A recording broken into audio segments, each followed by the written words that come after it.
All right, what's going on, guys? It's the Out Park podcast. I got a special guest today. Levi, you want to give yourself a little introduction? Hey guys, this is Levi, or my full name is Levente Molnar. Um, I was born and raised in Hungary, and I hope you will enjoy the podcast. First and foremost, let me say thank you, Josh, for having me. You've got a really good thing, an amazing thing going on with this podcast, and it's such an honor to be a part of it. So I appreciate you. Thank you so much, man. That means a lot, and I'm super excited to kind of dig into your life and get to know you a little bit better. So, the first thing I want to know is, what was it kind of like growing up in Hungary? Oh, it's such a different experience than a childhood in the United States, you know. I was born and raised in a really tiny town on close to the Austrian border. It's called Kermend. We have about 8 to 10,000 people over there, and it's kind of calm. Like I would say, it's mostly like a Midwest lifestyle, as in like Ohio, Michigan, or Indiana, and it's really chill. Like there's not too much going on. There's not too many big cities around you. The closest one is our capital, Budapest, about 2.5 hours away. Or we always used to go to Vienna, which is the capital of Austria. It's a little bit closer, like an hour and a half, but it's a different experience. We we have our school system built up very differently than the United States. For example, we don't have middle school, so we have elementary from first to eighth grade, and then you go to high school, ninth to 12th grade, and then you go to university. And yeah, it's a whole different experience. Everything is much smaller. You know, the first thing that when I came to the States, it just dawned on me how everything is huge. Huge cars, huge roads, huge buildings, skyscrapers, and all that.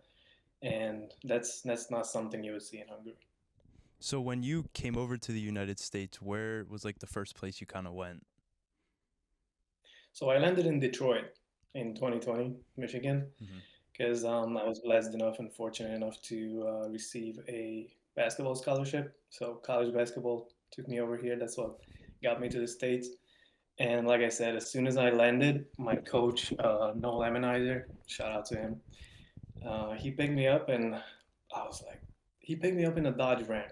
You know, like we do not have any Dodges, especially Rams back home. So I was like, why are you pulling up with an emergency car? Like why are you having a truck-sized car? You know what I mean? Like a semi truck. So yeah, I landed in Michigan, 2020. Great experience, honestly. It was a magical moment. You know, that was my first time in the States as well, Wow. and you know, I was just in euphoria all day. Hmm. Yeah, I mean, I've never been to Michigan. I've heard it's pretty nice to Mm. live in. I mean, I'm not a huge fan of the cold, and I know it kind of gets pretty cold up there, so that's kind of somewhere I want to stay away from. So, were you? I mean, I'm not too sure like what the weather is and stuff in Hungary, but like, what is it similar to Michigan or is it different or? Usually, I say to people, it's kind of like North Carolina weather. You know, we have 4 seasons, but the winters are much milder than in Michigan. We do have a little bit of snow. Actually, a couple days ago, my family sent me a picture of the first snowfall this season. Wow.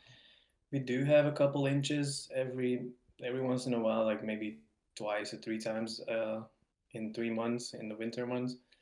But it's like North Carolina, you know. We don't really get too much snow, and it's 4 seasons. The summers are hot, springs and all and fall they're really nice. So yeah, 4 seasons, all of them are pretty mild. So, are you a big fan of the cold, or you kind of just don't like it at all? No, absolutely. Yeah, absolutely not. Those winter months in Michigan, man. Like that was my first time ever I had a snow day or a snow week in school, you know. I never had that back home. Wow. Yeah, I'm not a. It's I'm not. I definitely hate. I hate snow, and it's like my yeah, me biggest. too. It's my biggest thing that I like strongly dislike about living in PA's. See, for some reason, like our winters are like really cold all the time, and like it's weird because some days it'll be like 20 degrees, and the next day it'll be like 50.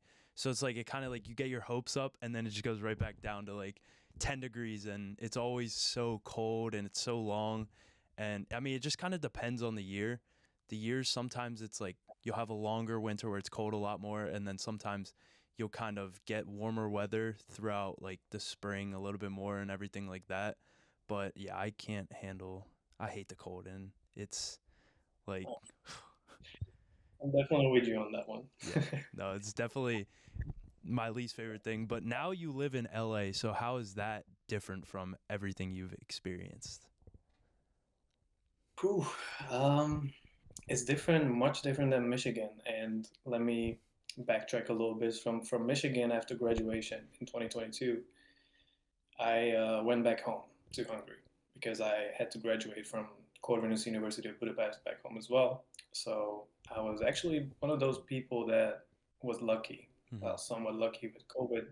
Of course, not how it turned out and how many people got sick and everything, but it gave me an opportunity to be here in the States and do Madonna University in person, and I was able to do Corvinus University back home online. So I was fortunate enough to graduate both at the same time. So in 2022 summer, I moved back home because I started looking for jobs. Hmm. And the one thing I knew, going back to your original question, one thing I knew was that I want to move somewhere where it's warm.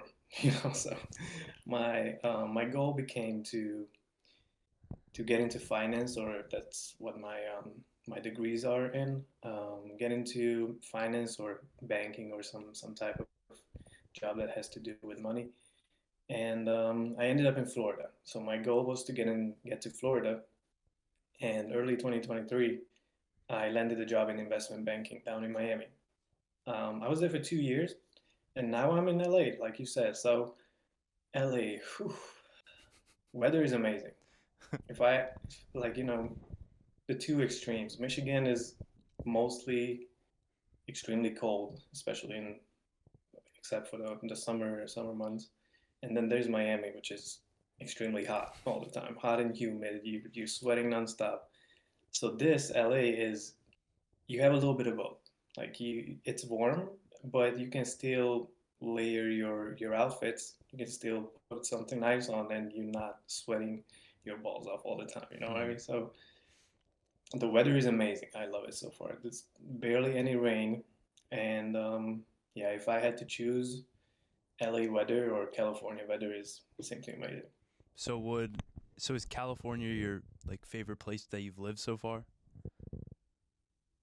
Yes and no, because I do miss a lot of things from Florida, and I do miss a lot of things from Michigan as well. Because other than the winter, when it's Yeah. you cannot really go anywhere. Yeah, other than that, I honestly think it's a beautiful state. There's a lot of beautiful forests and amazing landscape, and all my college friends are there, so I miss a lot of things. A lot of people from Michigan as Hmm. well. But I would say California is my favorite, at least as of now. And you never know what the future holds. Yeah, you never know. You could be in a different state at some point in the future. That's Uh, right. That's right. so you graduated from the college in Michigan, and then you graduated in a college from Hungary. So that means you have two Yeah, degrees, correct? that's right. Yes. Wow. Wow, you really like school, don't you? No, I don't. That's the thing. I honestly don't. But yeah, it's I started the one back home in Budapest. I started in right after graduating high school, so 2017, and around 2019, the idea just flashed through my mind that like let's try this college basketball thing in the United States because that was a childhood dream of mine. I always knew that I wanted to play some level of college basketball, and I was hoping that that would be that would be the door for me to build a life in the United States. So 2019, that's when I started like SAT and getting ready to reach out to coaches, reach out to universities, and and yeah, 2017, that's when I started university back home. And 2020, I got a lot of credits approved over here. So I was able to finish the 4 year degree in 2 years, taking some extra credits, extra classes. But it all worked out in the end. So I do have two of them now. Yeah, that's great. So, I mean, you're quite an athlete. How many sports have you like played? Wow. Um, I started with swimming. I used to swim for about 10 to 12 years, most of them competitively, because it was mostly influenced by my dad, my father. He's a swimming coach or swimming trainer. I'm not really sure what the expression is for swimming coach, right? I Hmm. think it's a coach. So I started swimming mainly because of him, but it was great for my posture, for my lungs, my overall muscular system growing up. And other than that, I obviously played basketball, and I used to do martial arts for a couple of years. And I think that's it. I used to play a little bit of soccer because back in Europe, I think all kids play soccer at some point, But I think I only played like two to 3 years of that. So swimming and basketball were the two main ones. So what was? I mean, I would imagine basketball was your favorite then, out of the both of them. Absolutely. And I'm from Kerman, like I said, and Kerman is like it's a tiny town, but it's huge on basketball. So everyone loves basketball.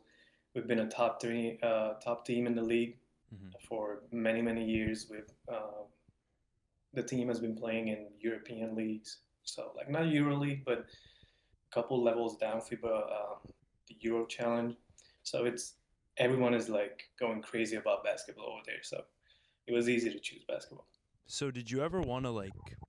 So I know that you played pro basketball in Europe, correct?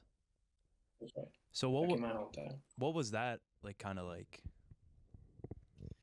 Oof, it was a big jump. So when I turned 15-ish, I would say, that's when I moved up to the adult team, the professional team, because the system for sports back home is much different. Hmm. So we don't have school sports. It's clubs, like let's say people might know like Real Madrid, Barcelona, and they have their, let's say, under 20, under 16, under 18, under 14 teams. So this is how the system is built. We're not playing in schools. We have our clubs, which have nothing to do with schools. And in my hometown, I played in Kerman under 12, under 14, under 16, and as you're getting older, you're moving up the age groups. And when I was 15, I was playing in under 18, under 20, and that's when I got moved up to the professional team. At first, it was like mainly practices, and then got a couple minutes at the end of a game when it was like a blowout win or a blowout loss, and it was it was a life altering experience, honestly, because first we had at least 5 or 6 American guys on the team. I learned English, like you're surrounded by it, you're hearing it all day, you have to use it. So there's no other way than to learn it. And that's when I was facing professionalism for my Hmm. first time in my life. It was like aha moment that you're going up against people who do this for a living. You go up against people who need to play good, need to perform, because if they don't, then their families cannot eat. I mean, this is an extreme, but they have to provide for their families, so they're not messing around. They're not playing around about basketball. Hmm. So it's a whole different mindset, and I think it helped me tremendously. Wow. What position were you? I'm only 6'3", so I was a point guard. So you were a shooter or no? Yes, more of a shooter than an athlete, honestly. Wow. That's I As mean. as an athlete, as in like I was never really a windmill dunker. I was more of a shooter, yeah. Have you ever dunked at least or no? Of course, yeah. I can dunk is just, I'm not gonna pull a windmill mid game, but yeah, Not trying to make the I highlight can. reel. Yeah, no, I'm not trying to steal the show from anyone else.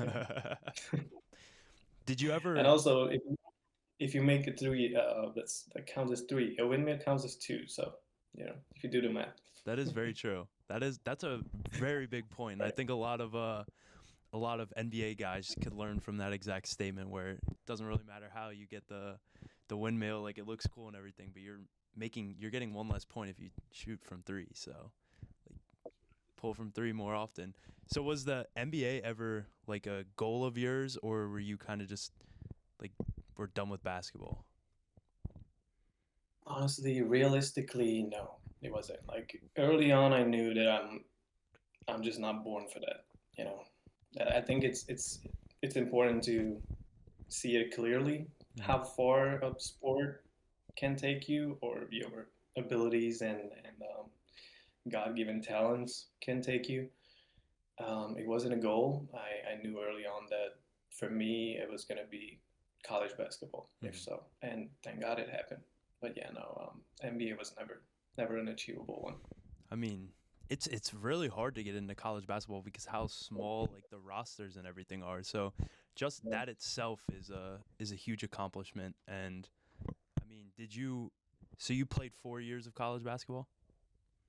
Only two. Oh, only oh Yeah, yeah, because you I did graduated. have one more year. Yes, I did have one more year of eligibility, but had I pursued my master's over here, I would have played one more year. But the masters were 2 years, so I would have ended up with 1 year of school without any basketball, and I didn't want to do that.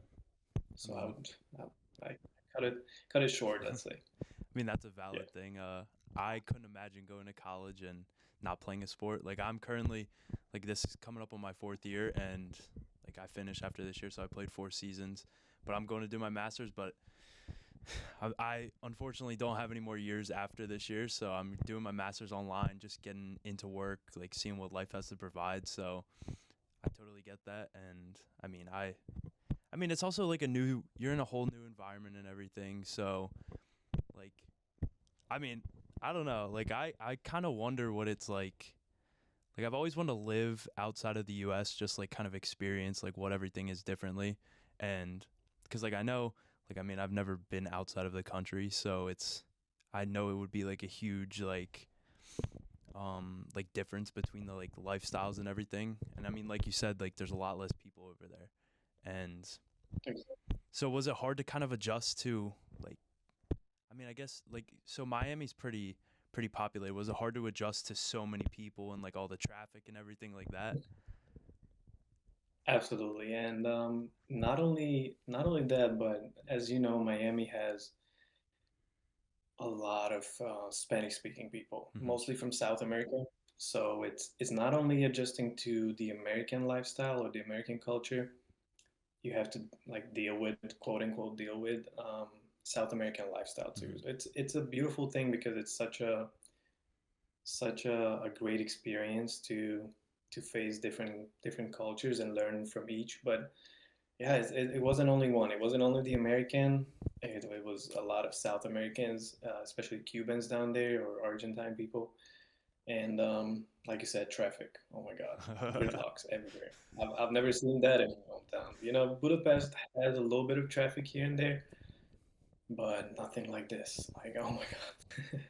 Oh, I can only imagine. I know that Florida traffic, like we go down to visit my uncle, and that Florida traffic's so much different than up in PA. Like that's like 5+ lanes of just traffic, and I'm only used to like two, but that's a big adjustment going down there.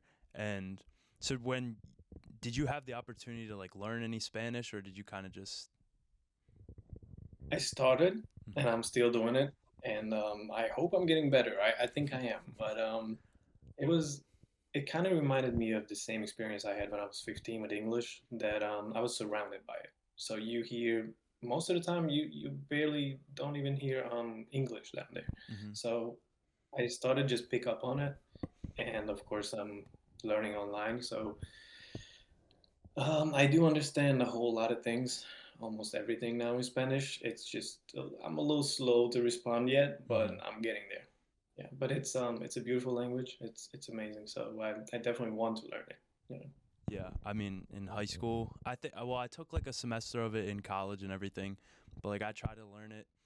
For some reason, it's just something that I never stuck with me. Like I can understand some like words or sentences and different stuff like that, but it's just so like for me like learning a different language is so hard, and I couldn't even imagine what it was like for you to have to learn English because I've heard that's one of the more harder languages to kind of pick up on because there's so many different like ways to say everything. So Is it as hard as everyone says it is to learn English? Honestly, I will have to contradict you on that because I personally think that English is one of the easiest languages to learn. Wow. There's not too many conjugations. It's Are there words that look the same but pronounced differently? Yes, absolutely. But the grammar and conjugations, I think it's an easy language when it comes to that. That's why, hence, it's the most spoken language in the world, I think. Hmm. Maybe after Spanish. I think technically more people speak Spanish on the planet than English as a native language, but wherever you go, English will be understood. So Yeah. I honestly think English is not as hard, but going back to what you said about yourself having like a little bit of trouble learning languages, right? I think it's one of the perks of being born and being raised in Europe because, like I said, I lived on the Austrian border. You hop in your car, drive 5 minutes, and people are speaking a different language. It's a whole different culture, different language. You can drive a couple hours. It's Italy, it's Slovenia, it's Croatia, Serbia.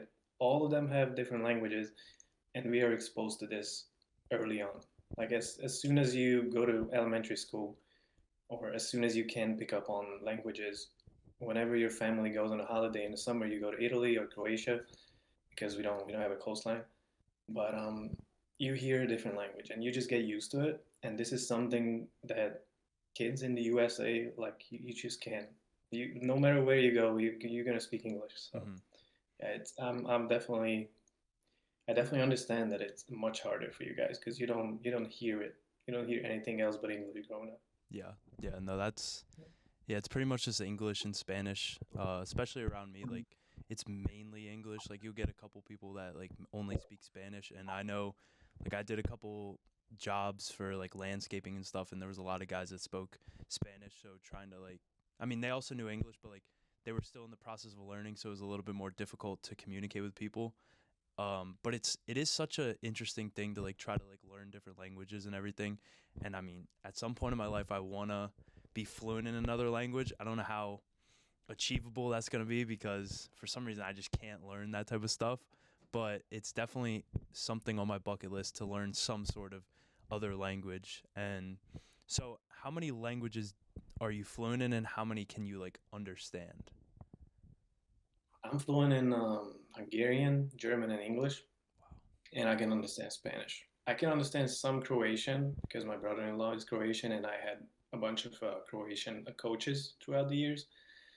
But you know, I couldn't save my life with my Croatian knowledge Mm-hmm. yet. But yeah, English, German, and Hungarian are fluent, Wow, just and I'm on the way in Spanish. wow. It sounds like everything you do is pretty much the top level. Like you're playing pro basketball, you know all these languages, graduated with 2 degrees. Like, wow, this you got a lot on your pretty much your resume that like you can put down in it. Like that's crazy. Wow. I'm just old. That's what happens when you're old. You have a lot of stories to tell. So you were a finance major, correct? Right. So why did you choose finance? Growing up, I always knew that I wanted to be involved with some type of banking or money or the stock market because mainly the movie Wolf of Wall Street. Great I movie. saw it early on. I knew I didn't want to be a doctor or a lawyer. I do not have doctors or lawyers in my family. My brother-in-law is a lawyer, but I met him, of course, later on. So there was no pressure to be anything like those, traditional things that kids follow their parents' footsteps in. And I don't know. It's just I always knew that I wanted to deal with money. Hmm. I didn't know in what way, shape, or form, but I knew I wanted to be in the business of money or in the business of entrepreneurship, dealing with clients and selling stuff and just oversee the flow of money, how the stock market works and the whole shebang. Yeah, no, money's a great thing. I love money. Don't make too much of it right now, but I love it. I think it's a great thing to have. And I mean, I'm kind of the same thing with you as I knew like I wasn't gonna be a doctor. I can't deal with having to do all that. Like I'm not gonna go into a room and perform a surgery. It's just not something I would feel comfortable doing. But yeah, I mean, I got into like I just thought about it after a while. I was like, okay, well, I like money. I'm good with numbers, everything. So it kind of just made sense to like just pursue that in college and everything. And I think I made the right decision because I've really enjoyed the last 4 years of doing like all the different stuff with because I'm an accounting major, so I love doing like all that different stuff and just being able to kind of like dig deeper into the whole degree and everything. So I know that you're big on trading, correct? That's correct. So I know you've explained this to me before, but for like the people that are listening that don't know what it is, do you have like a an explanation or kind of just like what it is? Uh, let's try a short version. So you basically trading futures. Futures are contracts, and you're trading contracts of indices or indexes. Let's say take the Nasdaq index, right? So a Nasdaq index involves different shares. Like let's say, for the sake of the example, Apple, Tesla, Microsoft, JBL. I have a JBL speaker right here. That's I just and so an index involves a couple different shares, and the index itself can be traded. And futures are contracts on this index. So transition from forex, foreign exchange, like currency pairs. I just transitioned to futures because the U.S. had a little like restrictions put on forex trading. Mm-hmm. But basically, that's what it is. Like you're either buying or selling, and it's basically a futures contract trading Nasdaq or gold, or there are euro futures. You can trade currency futures as well. But basically that's it. You just analyze the chart that's in front of you. You have a strategy. If you if you want to make money, you need to have a strategy, and you just gotta follow it. But yeah, it's not gambling because if you treat it as a business, then it's not gambling. If you Mm-hmm. have a set game plan and you have a strategy, and you back tested that or you tested that strategy out in a course of like let's say 100 trades, and you know that you're profitable, then you just gotta stick with that strategy no matter what your impulsive mind is telling you. Mm-hmm. So I'm basically just either buying or selling based on my analysis for the day or for the week, and that's futures trading in a nutshell. Mm-hmm. Wow. Yeah, I know. I mean, just being like an accounting major, like I did understand. Like the first time that we had talked about this, I understood the majority of the stuff that you were like telling me. So, but like I could understand why like some people that aren't involved in money would have no clue what like anyone's saying about it. Like it, It's a different world for sure. Yeah. yeah, no, it's definitely a difficult thing to kind of understand. And I know, like I looked into it and everything, and like it's definitely something that I want to start to kind of work at and kind of like just test it out at some point, like come up with like a strategy, everything like that. I don't think I'll be a pro like you at it, but I'll definitely try to Oh, I'm work not a there. pro. I'm nowhere near a pro. It took me 4 5 years to be even like a break even trader. Wow. I was losing for 4 to 5 years. Not big amounts because of course you're starting off with whatever you're comfortable with losing potentially. But it took me 5 years to be even. Yeah, to be even at zero. So I'm not losing money at that fifth year, I'd say. Yeah. Wow. So That's yeah, I'm definitely not pro. that definitely. I mean, it's such a long process. Like you said, 5 years or almost about 5 years. Like that's crazy. Wow. I mean, it is a difficult thing to understand, and I mean, it's kind of just like how life is. Like you're always gonna like lose some, you're gonna win some. You're never gonna start off like a pro or anything, but I mean, at least now you're making money. I would imagine from it. Like you're not losing, hopefully. And the craziest part is, I think I learned a tremendous amount of new information about myself Hmm. in this 5 year or five and a half year journey, because when I think that I'm a person that is like strong mentally. Like I have mental strength to sit through periods of price action when I shouldn't be involved in the market. And then the intrusive thought just comes through and I enter the trade and I lose it. And it's like, why did I do that? And like that's years. Like it's a whole battle with yourself and with your emotions, with your impulsiveness, with your patience. Like that's why I'm saying it.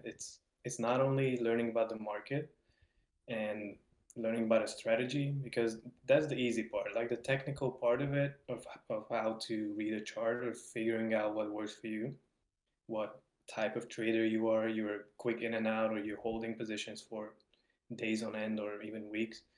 That's the easier part. Hmm. I could explain reading a chart to you in 5 minutes, 10 minutes maybe. But the 5 years, it's learning about yourself and making sure that whatever you tested is working and trusting it Hmm. and just not going against yourself. So that's what a lot of people don't really understand, that it's not only clicking buttons here and there.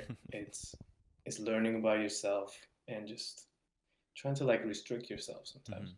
Yeah, try not to get too excited about a certain thing Exactly.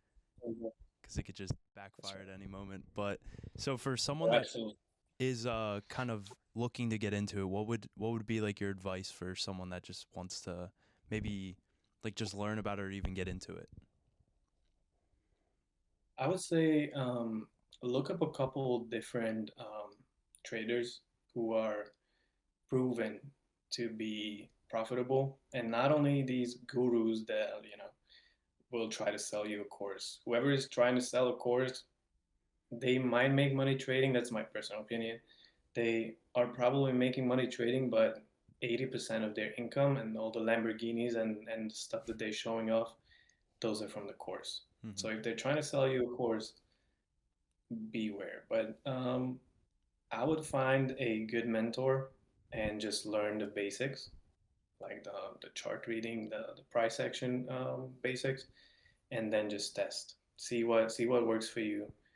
See how your emotions are when your emotions are getting involved, how you're reacting to things, and just over, let's say, 100 trades, just test that strategy. Because, like I said, getting a strategy down will take you maybe a week, Hmm.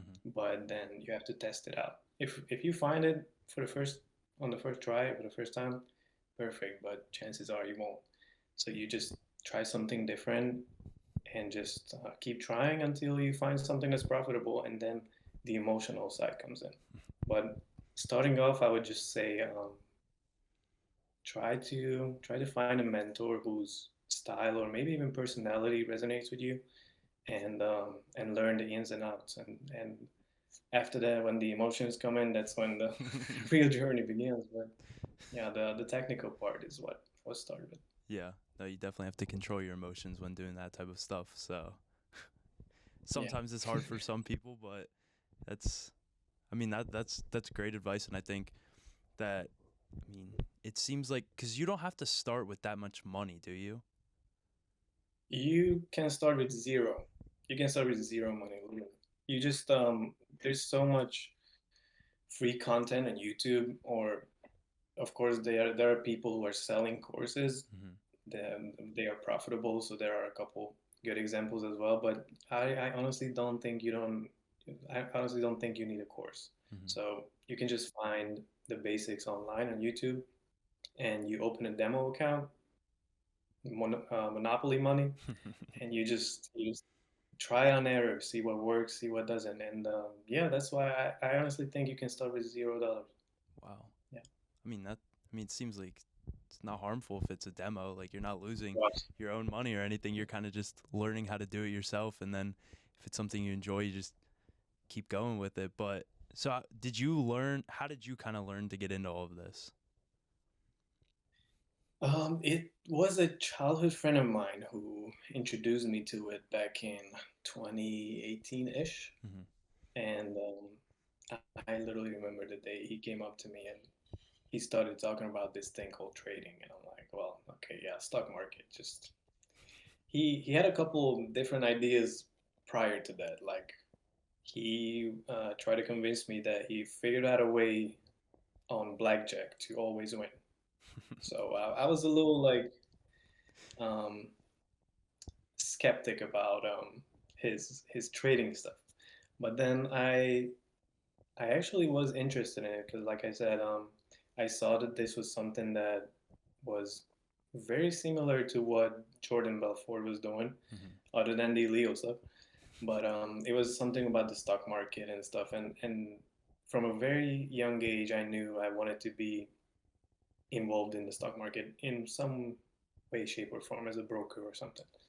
And when I dug deeper into it, that's when I fell in love with it. Fell in love in the process. You know, just learning, testing, failing. Oh my God, failing for years. Like I said, it's insane, honestly. But it's enjoyable though. Like you know, it's a learning curve, a learning process. But I'm still thankful to this friend to this day because he introduced me to it. Mhm. So is it something that you have to like monitor all the time, or is it kind of just periods, or how does that kind of work? It depends on the style. So if you're, let's say, a swing trader, then you hold positions for days or even a week, maybe even a couple of weeks. And in that case, you just set your alarms on the charts. Let's say when price gets to a certain level, you will get a notification on your phone or your laptop, and that's when you sit down and analyze and see if you want to get involved. So that's swing trading. If you are more of a scalper, which is in and out, then you might want to sit in front of your desk or in front of your computer at 9:30 a.m. when the stock market opens, New York time, Eastern time, and try to catch a position right out the gate when the market opens, because that's when the volatility is there. But like I said, it really depends on what type of trader you want to be, what you're comfortable with, and what works for you. I usually don't really spend more time than an hour and a half or maybe 2 hours a day in front of my screen. Wow. Wow. But Yeah. also not every single day, because if I know that, let's say, a high impact economical news comes out, like let's say the NFP, the non-farm payroll data every first Friday of each month, then I just know that I'm not going to trade. You know, Mhm. so because that's when the market goes crazy. That's when you gamble. So there are days and there are different conditions when you know that you should just, like, sit on your hands and stay on the sidelines. Mhm. Yeah, I mean that's this is all just something that like I thought was very interesting, and I mean I was super glad that I got to talk to you about it. It was what, like a couple months ago about it. Like it was cool to finally learn what it was, cuz I mean I had seen The Wolf of Wall Street. That's a great movie, and I mean it was something that I'd always like heard about and never really like looked into it, and nor have I ever like met anyone that really does it, at least as far as I know, but it was always something I was very curious about. And then after like hearing about it, like I was like, okay, this is actually pretty interesting. It's definitely something I got to look into in the future. And I mean, after this, like I'm gonna look into it a lot more. I'm gonna probably look at some YouTube videos, everything like that, and hopefully get into it at some point. I gotta start off with that demo and get the game plan going. You can hit me up anytime. I will point you in the right direction of who to learn from, because there's a lot of bad and false information out there, and like I said, just I wouldn't necessarily say scammers, but people that just want to sell you a course, Mm-hmm. and the course will teach you the same thing that you could find on YouTube for free. Mm-hmm. So Yeah, I 100% agree that there's so many people out there. Like it's in multiple different things. Like I see a lot of like specifically for me, like there's a lot of guys out there that are trying to sell like baseball programs. Like you can learn so much from like all the free resources on TikTok and YouTube, everything like that. And these guys are making all their money just off of everyone because they're watching these videos. They're making these very persuasive videos to be like, okay, I'm going to get you to this point. I'm going to make you this amount of money. And it's a downside to all like social media is like you have a lot of people that will like make a ton of money off just doing this stuff, and it's not necessarily always leading you in the right direction. And that's one of the negatives about like the upbringing of social media and how big it is now. And I mean, it's just a shame to see like some people will put so much money into a certain program, and like they're the people that are selling the program are like guaranteeing like they're going to do something, and it doesn't always, not, I wouldn't say all the time, but like some of the times like it's not actually going to work how they like say it. They're just there to make money. But and it is a downside to see those type of people that are just out there making the quick dollar just based off their persuasive videos that they're putting out to these people. But there are, like you said, there are like a good amount of people that are still like willing to like actually get you to that point that you want to be. And I think that's such a great thing, and it's it's definitely a big thing on social media. But wow, yeah, I've seen a I lot of couldn't them. agree more. Yeah. Agree more. Gift hackers, everything is so available, but you gotta skim through the information to find the right one. Hmm. Yeah, Yeah, I've seen and so many recently of people trying to sell programs. Like it's, I can't even go on social media without seeing someone trying to sell some sort of program to anything. So it's becoming so much more common from everyone now. it's so challenging, to find the right one. Try to find who's gonna scam you, who's gonna teach you something valuable. So Hmm. yeah, it's a gift and a curse for sure. That is very true. So you're you're currently into modeling, correct? That's right. So when did you kind of A start little that? more than so when I moved to Miami, right, 2022, no, sorry, 2023 January, I got connected with a mother agency, Premier Model Management. Shout out to them. They've been amazing to me. They literally changed my life. So I got connected to this mother agency in New Smyrna Beach, Florida, Mhm. which was at that time from Miami. It was a 2.5, 3 hour drive at least. And I still remember to this day, they were having a new face or potential new face meeting on a Saturday. Mind you, I was in investment banking at this time, so I was working 9 to 5, 5 days a week, or more like 9 to 7, 8, 9. And this was a Saturday, so I figured I honestly thought it was a scam or something not real because how, why? I didn't know anything about this industry. So when I didn't even know what a mother agency was. So this was a Saturday, and I was like, well, I haven't been up north, well, like Central Florida, but north from Miami. Mhm. I haven't been nowhere near there. It's the worst thing that can happen is I spend 3 hours on the road. I go to the beach if it's a scam or if it's something that won't work out for me, and I'll just drive back. It's a little Saturday trip. So I was like, I figured why not? So I went up there, and it was a real place. And yeah, they had this meeting with a couple of people that they thought had potential to do either just do a photo shoot and just try to get into this business or get into this industry. And yeah, I was blessed enough to make an impression on them somehow that that I might be a good fit for them or a good fit for this industry.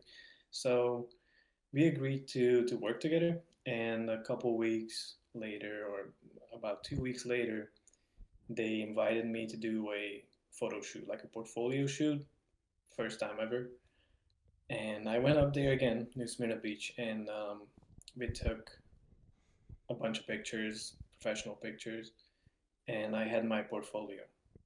A really short one because of course it was a day, like not a 3 day thing or a 4 day thing or a whole lot of pictures. It was kind of like a couple pictures of each aspect or each style that they would see me in. Let's say athletic or high end or suit or casual streetwear. And sorry. And a mother agency. That's when I found out what they were doing or what the role of a mother agency is. That's when they started promoting me to bigger agencies down in Miami, right? So after a couple weeks, maybe like 2 weeks after signing with them and doing this photo shoot, they got me a meeting with Next Miami. And at that time, I was like, I had no idea who anybody was in this industry, right? The only thing I knew, because I was curious, I just looked up a couple bigger agencies down in Miami, and I've heard about, like, I've heard Wilhelmina, Ford, Next, Select, Elite. You kind of hear these names if you're like just looking around the industry. So I was really surprised. I'm like, one of the biggest agencies in Miami. Like, what do they want to do with me? So I was like ecstatic. I really loved the idea of just meeting them, even if it didn't lead anywhere. But after the meeting, they decided that they wanted to sign me and they wanted to work with me. So that's how I got into it. Wow. So is it something that you like enjoy a lot or?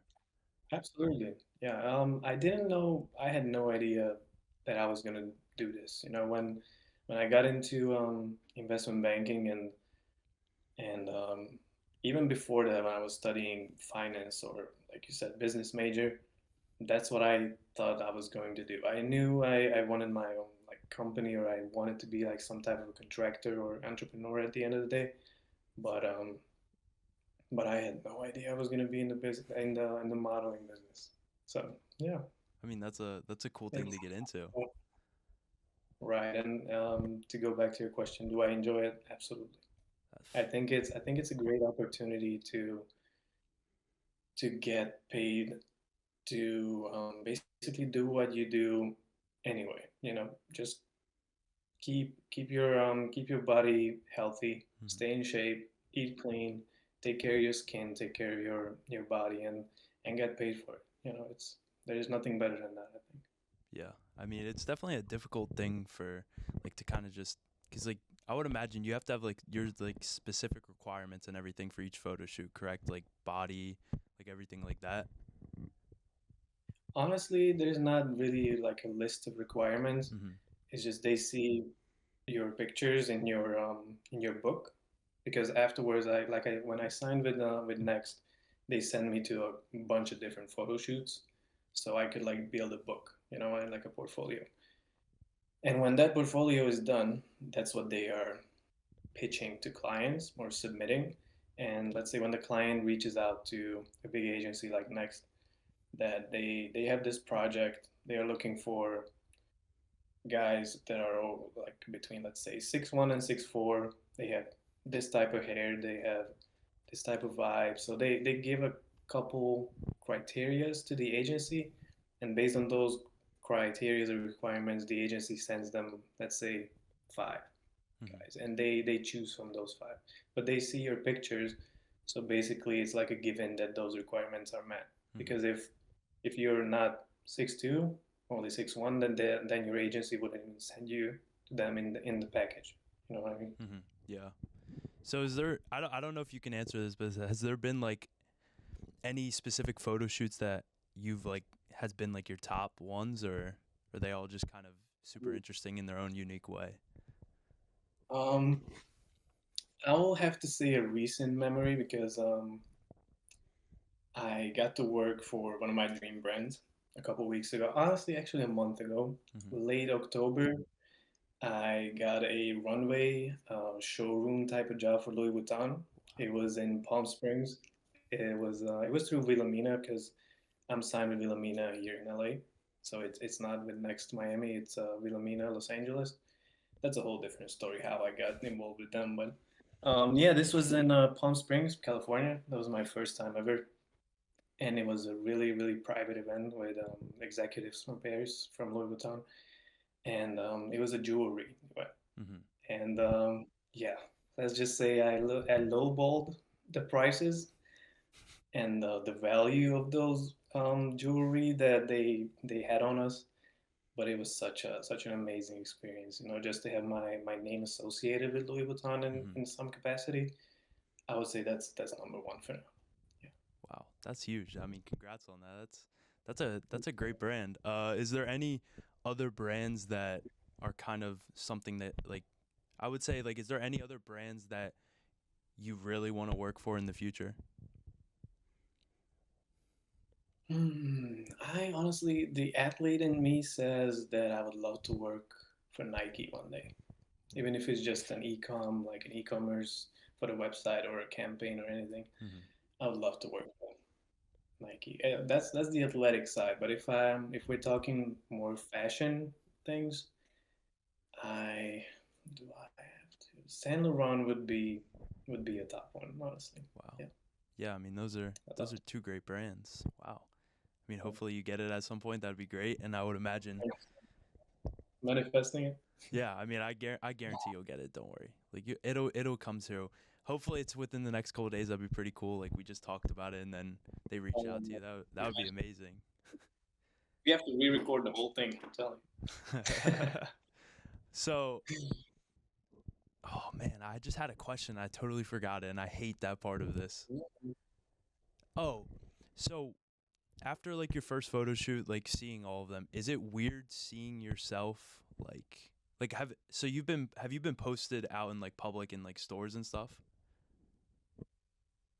Actually, the only campaign that I was a part of that has posters of not billboards but Mhm. posters was the first one that I ever modeled for. Mhm. It was a fragrance brand, Marley Fragrance. Bob Marley came out with a line of fragrances with Michael Malone and the Fragrance House, if I that's the right word for it. Mhm. And they had those board or like billboards or like little stands in Macy's and not JC Penney's. I think only Macy's Mhm. or these like department stores. That was the only one. And I do see myself on websites a lot, Wow. which is to this day is interesting, but I'm kind of getting used to it by now. Mhm. It's uh it's such an uplifting moment when you see yourself and it's like, wow, like they chose me for this whole thing, you know? Like I'm just a kid from a small town in Hungary. Like I'm not supposed to see myself on a website for let's say St. James selling a $400 sweater, you know? And Mhm. I'm like, what am I even doing here? So it's always a humbling experience, and I couldn't be more thankful. But it's I would say it never gets old, Mhm. but sometimes it's like I would say it's different than seeing yourself for the first time, but it never gets old. Sometimes it's just, well, I didn't expect this to be on the website, but it is. So it's a little surprise sometimes every once in a while. But yeah, like I said, that's the only thing I can say. It never gets old. Mhm. So like that first time seeing yourself, was it like just like weird seeing yourself out there, or was it just like a normal thing kind of? Yeah, it was weird. It was I didn't even know how to like make sense of it. You Mhm. know, I'm like, what? I've been to these stores my whole life, even back home in Hungary, and growing up, you always see let's say fragrances with David Beckham or famous people and or actually just people that you have no idea who they are. You just know that they're models. Mhm. And seeing myself in the store is like, wow, like I honestly was at a loss of words. Mhm. As you can tell, I am now. So it's it's a it's a moment that like shapes your like self view. You know Mhm. what I mean? Yeah. Kind of. It's like wow, they trusted me with this. They think I'm good enough for this. So I'm here and I love it. You know, it's a whole experience for sure. Did you take like a selfie with the picture or like a picture like I did. yeah? Yeah, I definitely Wow. did. That is definitely be a Yeah. great feeling just to like see yourself and especially in something that you didn't expect from the beginning. Like you had said like you weren't expecting to be a model or anything, but like that's got to be a really cool experience to just walk into a store and be like, "Wow, like that's me. Everyone else is seeing me right now. I'm promoting this brand like, wow, that's I couldn't even imagine doing something like that. Like I see myself on these podcasts and like I watch them sometimes and I'm like, wow, like this is crazy. Like I don't have the biggest following, but like to be in a store on a picture like wow that's gotta be a great experience and I mean congratulations on all of that. It seems like you're doing really good with all of that and I wish you the best of luck with it. So my final question for you, and sometimes this stumps people. It just depends on who it is. If you could go back in time and give your younger self one piece of advice, what would you tell him? I need like a 15 seconds prep time. Um,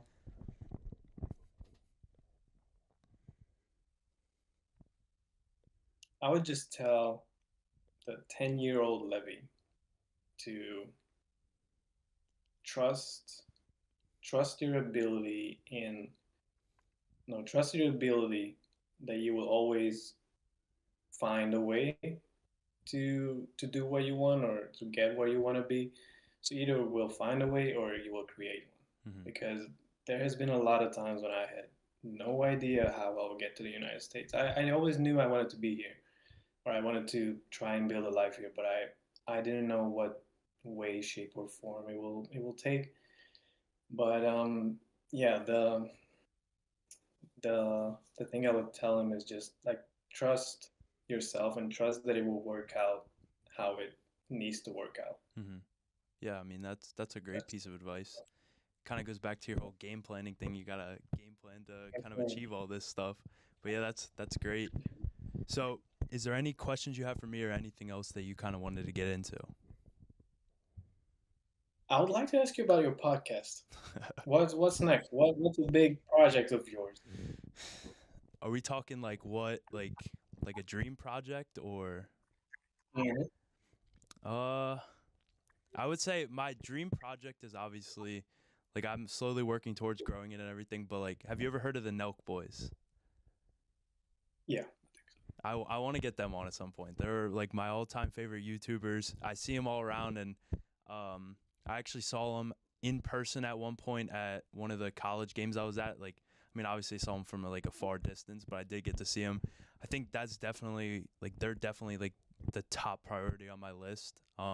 Like outside of guests, like I just want to continue to grow this. I enjoy doing like sitting down having these interviews with people. Like I'm meeting so many different people through this that could have never imagined. Like all these different people from different backgrounds, like models and business owners, everything like that. So kind of just growing it. Um, I mean, I just had one of my teammates start to get into like unlock kind of like the a faith side of our podcast. So like he's doing like sharing like verses and prayers and everything like that. So I kind of want to get into different parts of everything. I definitely want to like do like different like sports videos, kind of travel the world and get different guests on in person as well as like just make different YouTube videos. It's YouTube's been something that I've really enjoyed since about I would say around like COVID. Like I started really watching YouTube and kind of seeing what all these other people are doing, and it's been something that I've really wanted to start it and I guess kind of like the first step I kind of took was a podcast, which is usually the opposite of what most content creators do.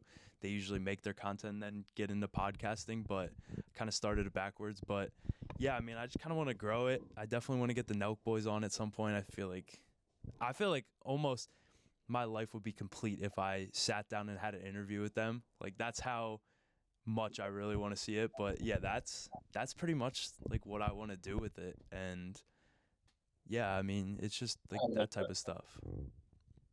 I love that for you, and I definitely think you can do it. And like I said, I would give you the same advice. Just trust that you will either find a way or create one to get Hmm. them on here. Yeah, no, Because that's just coming. That's just coming. I've definitely been trying to strategize to get them on. They used to be really big in like they used to live in California, and now they kind of moved down to Miami. But I know they film videos and stuff in California, so I definitely want to come out to LA at some point and just like experience that Sounds because good. I've never been to the like that far west or anything. So like I want to go to the West Coast and kind of experience what life is out there. Um, I don't think I could ever move to California, but it's definitely one of the places that I'd love to just like go out and like see all the views that they have, like the Hollywood sign, everything like that. Because I mean, it looks like a great place to live.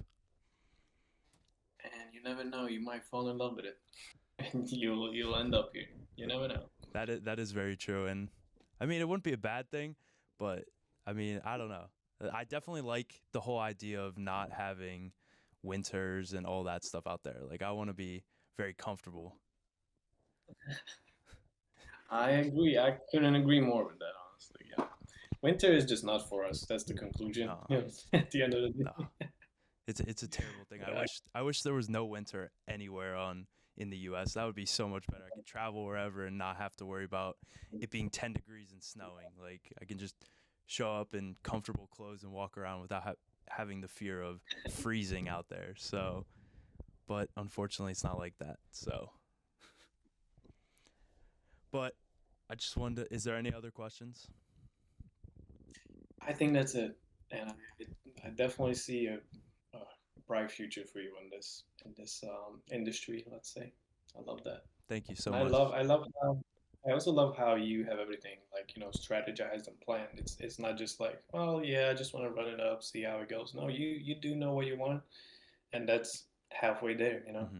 If you can write it down and if you can imagine it, then sooner or later you will get it. Hmm. Yeah, I That's mean, what I love that for you. hopefully both of our dreams kind of come true. Like you get the perfect modeling gig, I get the Absolutely. Noke boys on. That'd be cool if it happened in the next couple of days. But I mean, I It just will. Yeah, it's just all about that grind at the end of the day. exactly. But As long as we're 1% better than yesterday, that's all we can do, right? it's a great quote, great thing. I'm so glad you said that. That's actually great. Um, but I just wanted to thank you for coming on. This was great. I learned so much about it, and yeah, man. I mean, this was great. I'm glad we finally got to do it. I know we've been trying to plan it. There's been a couple like wrinkles in the whole plans and everything, but I'm glad I finally got to sit down with you and kind of just learn more about you. And yeah, I mean, we covered a lot of very interesting topics. I think everyone will enjoy. And thank you so much again. No, Josh, thank you. Like I said in the beginning, it's such an honor to be a part of this project of yours. Let's say, great conversation with a great man. That's all I can say. Thank you so much for the opportunity.